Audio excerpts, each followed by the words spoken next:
Welcome everyone to the Side Draft Podcast. This weekend was a very gloomy weekend for racing. A lot of rain and more rain and also more rain. So no on-track activity happened the entire race or entire weekend. Nothing happened at all. It's pretty much just watched everything until Monday. So. Yeah. Should have just had practice and qualifying Monday, race Tuesday. That would have been funny, right?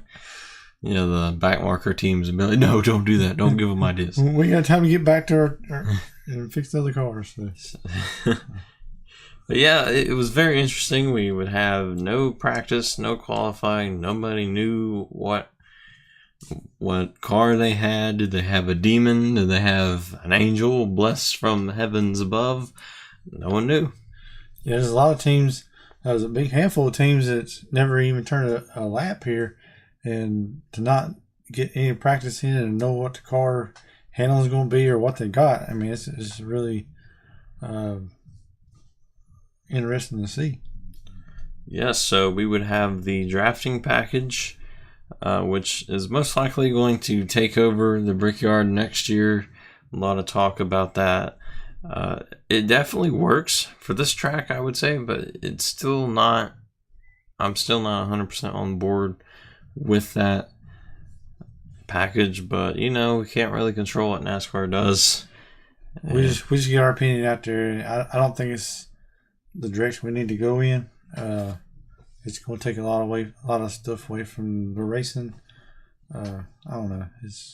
It's a really touchy subject, but I really think we need to keep doing what we're doing. Don't worry about no drafting package. Just take a few years and learn how to make these cars a lot better without trying to artificially change it. Yeah, because a lot of times they just follow the leader and they don't really make a lot of moves. I mean, it's at some points in the race it seems boring, and then other times it's exciting. So I don't know. I guess the crashes to most fans is what's exciting nowadays, and I think it's kind of like the younger fan base that NASCAR is going towards. Yeah, I don't know how that works. Yeah, I think they're trying to get away from just one car just taking off, but sometimes you want to see if you can catch that one car. So that's the whole point of the Cup guys being in these races. But before we go talk hours and hours how we don't like that package, we're going to give you the rundown on this race. Since it was rained out, we would have Ryan Blaney on the pole. Went by owner's points. I believe Allgaier was second. Yeah. So Blaney would not have a great first restart there, and then Allgaier would take advantage of it, take the lead, and Blaney would fall back to like 7th, 8th, somewhere in there, and Hemrick and Sadler would battle for second. Cole Custer and Dillon would pit on lap 10 right before the competition caution, try to get some sort of advantage on the field there. There's always kind of pit strategies come into play, and just trying to figure out how to see if your strategy works sometimes. Truex would have a tire issue, so that would be something that team would have to rally back and go through, which is odd. It just hasn't been a good weekend for Truex. No, the Truex didn't fare too well this weekend. Most common with tires for this weekend. Chase and Blaney would battle for 8th. Caution, the 66 in the wall. Just lost it there. Aerodynamics and all that stuff would happen. Yeah, I ain't sure what happened. He just got loose and just hit the wall, and pretty much the end of his day. NASCAR on NBC called it the zombie Dodge. It's the last Dodge of its kind, I guess. It's just out there. Yeah. It's not 100% a Dodge, but it's still cool to see a Dodge out there. Yeah, he had a challenging day. And speaking of a challenging day, we'd have Ross Chastain. He went to pit road to look under the hood. Something. Yeah, I believe they had adjustment camber or something with their with the tires might have been not handling real well, And so it took some time to fix the camera on the car so they can have a better day. Justin Allgaier will lead us to green once again. Cole Custer makes it 3 wide. Caution out for Sadler and Ty Dillon shortly after. Ty Dillon just lost it there, side by side with John Hunter Nemechek, and went straight into Sadler. And Sadler pretty much didn't have nowhere to go. I mean, if he went low, he's going to make a bigger wreck, take 2 or 3 other cars out, and he just couldn't get stopped in time. And what can you do when the car in front of you just being sideways? You jump over it. That's what you do. But Austin Cindric would also get some damage. I believe it was just because he went through the grass and splittered Duggan. That splitter, as soon as it caught the edge of that grass, it just destroyed it. It destroyed my pick too. So I picked it for the race, and I was on a little good streak for a little while, but you know. So Blaney would have a tire issue on pit road that time. Crew chief Brian Wilson was not happy at all. Yeah, he didn't really believe it was a uncontrolled tire. I mean, a lot of time it's NASCAR's opinion of that. So what can you do? The uncontrolled tire thing really confuses me at some points. It almost makes me want that entire rule to just die out or something, because it's caused too many issues this season with a lot of great drivers. And yeah, they really need to tweak that rule. You need to clarify what is controlled, uncontrolled. You know, clearly if the tire's rolling by itself, it's uncontrolled. But you know, if it's just sitting right outside the box, you know, it's right beside the crew member, or if to roll it to the wall, you know, it's just really tough to tell. Personally, I think as long as the tire's in the pit box, it doesn't matter how far away it is from anybody. But if it goes outside of the pit box, that's when the arm rule needs to come into play.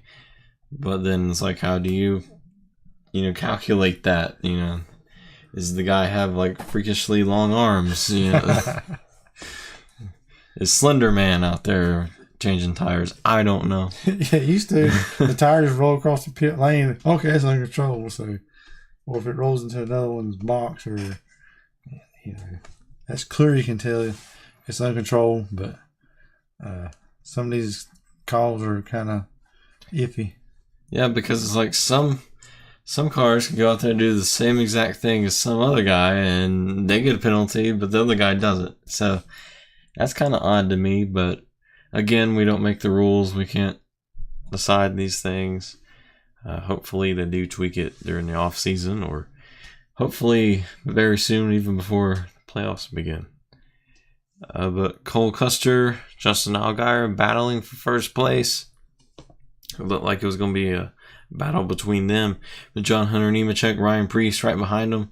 They make it 4 wide for the stage win. Wow, this is the first stage and they're racing 4 wide. I mean, it's just it really tells you how important these stage wins are. Yeah, a lot of aggression there, especially on John Hunter wanting to win those stages, and most importantly, wanting to put himself in position to win the race. Yeah, he's actually the one that's only first time being here at Indy, so I really haven't faced him then. No, it hasn't. Stage 2 would begin. Tift and Tyler Reddick on the front row. Hemrick would give Reddick a push. 9 car would put the block on Tift. Hemrick would take the lead, and then the 9 car would fall back. Wow, that was just a roller coaster. Yeah. So it's really, I mean, the racing here is really, you know, passing and getting a run on somebody. So sometimes at some points it's really interesting.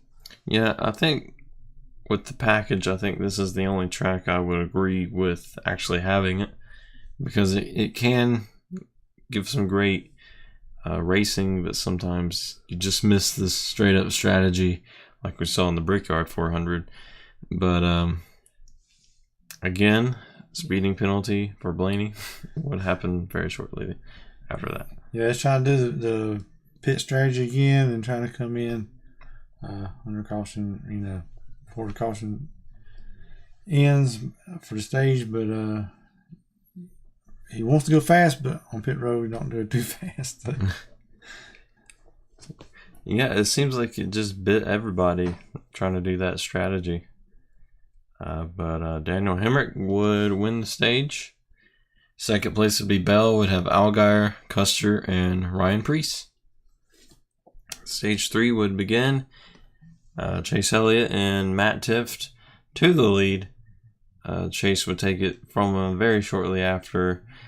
Cole Custer would go for a ride in the grass, hard hit in the wall, and the front end of his car was just all messed up and really scary hit for Cole Custer. Yeah, it's not really good it's been raining all weekend. You don't really need to hit the grass because it's going to pretty much destroy your car. Yeah, and that it did. So Custer going for the lead there for the stage end of stage 1. Now he's in the garage, so that's how the Brickyard can bite you sometimes. Yeah, he took a pretty hard hit on the inside wall, so this is really destroys his car. Sometimes you're kissing the bricks, and sometimes you're kissing the concrete. Which one do you want to? Yeah, I believe he went all the way clear with the 9 car and just clipped it and just sitting through the grass. And unfortunate for him, his day would be done. And then shortly after that, on the restart, Ryan Preece would try to do the same exact thing. He would just get loose and went hard into the wall there. Yeah, luckily they had the tire barrier right there, and it really destroyed his car. A lot of fast cars are crashing out late in this race. Yeah, I really couldn't tell if there was contact with another car or if it was the air. It's really hard to tell from the angle that it just showed, and he didn't really know if it was air or if somebody just might have bumped him. But I believe it just a little bit of aero push and got him loose in the turn. Yeah, we're still having a little bit of issue with aerodynamics with these cars, and I think that's really the big issue with those types of crashes. Yeah, especially this package, you ride so close to other cars, and when you ride close up on the rear quarter panel, it's like it just gets the car really loose. And then we're going to have a battle between Allgaier, Christopher Bell, Chase Elliott, Ryan Blaney was up there, Daniel Hemrick was up there, the 2 car was up there, but no one could do anything against Allgaier after he would get cleared for the lead. We had Tyler Reddick right behind him. Reddick just didn't know when to make the move, and he can get to his bumper, but he couldn't really get a run on him anywhere. And even Ryan Blaney can get up to the 9 car, but like in the straightaways, he kind of takes off. So it's really, I ain't sure if all the cars are real equal and they couldn't get no runs. So I don't know if they just needed some help pushing around the other car or what happened. Yeah, I think the problem with that was they just, checked out against the other cars too much, and they just wasn't bunched up enough to really do anything. And I think it just takes 2 to make a pass for the lead at these types of tracks, or packages, I should say. But Allgaier would just cruise to a win. Nothing anyone could really do after he would clear them. Yeah, it seemed pretty interesting. Earlier in the year, you really didn't see much from Allgaier, and here you are. He's winning the road courses. He's winning at Indy, and it's like every other week you see him winning. Yeah. So Allgaier would go on for his 5th win of the season. Yeah.